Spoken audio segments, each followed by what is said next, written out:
Assalamualaikum warahmatullahi wabarakatuh.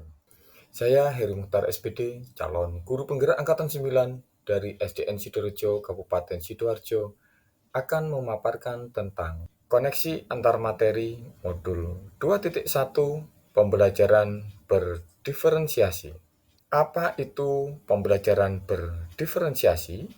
Pembelajaran berdiferensiasi ialah usaha guru dalam menyesuaikan proses pembelajaran di kelas untuk memenuhi kebutuhan belajar individu murid.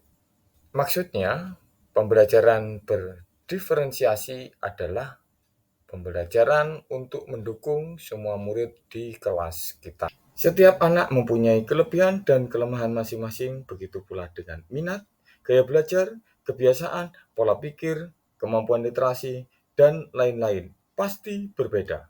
Nah, disinilah diperlukan usaha guru untuk dapat memenuhi kebutuhan belajar murid yang berbeda-beda, yang bertujuan untuk mendapatkan prestasi terbaik murid.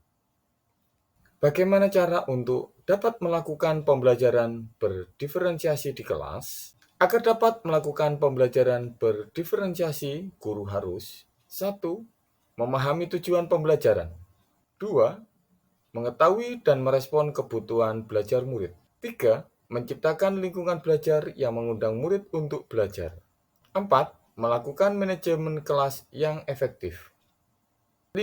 Melakukan penilaian berkelanjutan.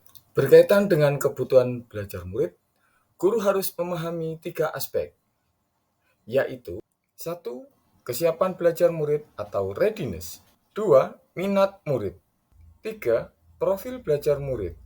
Kesiapan belajar murid atau readiness mengharuskan guru untuk menilai pengetahuan awal atau melakukan pretest dan menentukan apa yang telah murid ketahui atau pengetahuan awal yang dimiliki oleh murid. Minat murid di sini dengan ditunjukkan setiap anak pasti memiliki minat yang berbeda-beda. Itu merupakan motivator penting bagi murid untuk terlibat secara proaktif dalam proses belajar. Minat murid digambarkan dengan anak yang gemar berolahraga, mempelajari sains, matematika, menari, dan meneliti makhluk hidup, atau pada pelajaran ilmu pengetahuan alam. Profil belajar murid berhubungan dengan beberapa hal, di antaranya lingkungan belajar siswa, budaya atau adat istiadat yang ada di masyarakat, gaya belajar, dan kecerdasan majemuk yang dimiliki oleh siswa.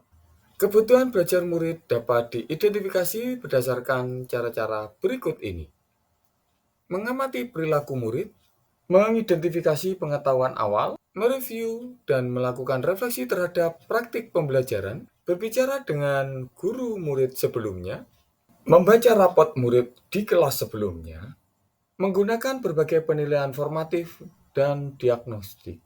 Strategi untuk mendiferensiasi pembelajaran antara lain: diferensiasi konten, diferensiasi proses, diferensiasi produk.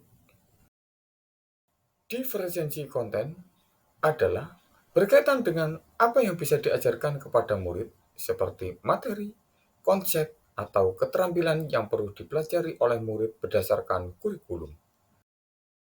Diferensiasi proses adalah kegiatan yang memungkinkan murid berlatih dan memahami atau memaknai konten dengan cara membedakan proses yang harus dijalani oleh murid. Diferensiasi produk adalah bukti yang menunjukkan apa yang murid telah pahami dengan cara membedakan atau memodifikasi produk sebagai hasil belajar murid, hasil latihan, penerapan, atau pengembangan apa yang telah dipelajari. Adakah keterkaitan antara modul pembelajaran berdiferensiasi dengan modul-modul yang lain? Modul 1.1, modul 1.2, modul 1.3, modul 1.4 dengan modul 2.1. Hubungan modul 1.1 dengan 2.1 adalah: untuk dapat melakukan pembelajaran berdiferensiasi, maka guru harus berusaha memenuhi kebutuhan belajar anak sesuai dengan kodrat alam dan kodrat zaman berdasarkan filosofi Ki Hajar Dewantoro. Hubungan modul 1.2 dengan 2.1 adalah dengan melakukan pembelajaran berdiferensiasi, seorang guru penggerak harus berpihak pada murid, reflektif, mandiri, kolaboratif, dan inovatif untuk menciptakan pembelajaran berdiferensiasi agar dapat memenuhi kebutuhan murid. Dengan demikian, seorang guru penggerak dapat mewujudkan kepemimpinan murid dengan menuntun murid merdeka belajar. Hal ini sesuai dengan nilai dan peran guru penggerak. Hubungan modul 1.3 dengan 2.1 adalah pembelajaran berdiferensiasi dapat menjadi salah satu strategi dalam mewujudkan visi guru penggerak yang berpihak pada murid. Hubungan modul 1.4 dengan 2.1 adalah dalam pelaksanaan pembelajaran berdiferensiasi antara guru dan murid harus ada kesepakatan kelas terlebih dahulu agar proses pembelajaran dapat berjalan dengan baik sesuai dengan nilai-nilai budaya positif. Demikian pemaparan koneksi antar materi modul 2.1. Semoga bermanfaat bagi kami dan Anda semua. Terima kasih telah menyaksikan video ini. Salam guru penggerak, tergerak, bergerak, dan menggerakkan. Wassalamualaikum warahmatullahi wabarakatuh.